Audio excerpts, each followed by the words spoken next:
जिवंत देव, जो पवित्र प्रभू येशू ख्रिस्त याच्या नावाला धन्यवाद देऊ. एपिस्करास पत्राचा 4 अध्याय 17 वचनापासून मी आपल्यासाठी वाचतो.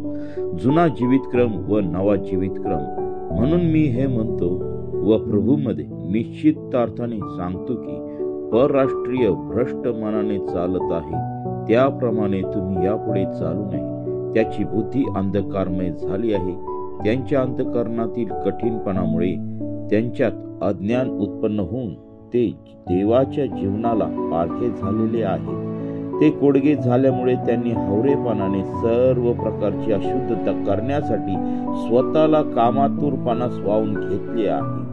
परंतु तुम्ही अशा प्रकारे ख्रिस्ताविषयी शिकला नाही.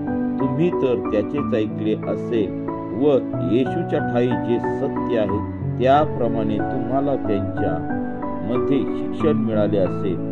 ते असे की तुमच्या पूर्वीच्या आचरणासंबंधी जो जुना मनुष्य त्याचा तुम्ही त्याग करावा.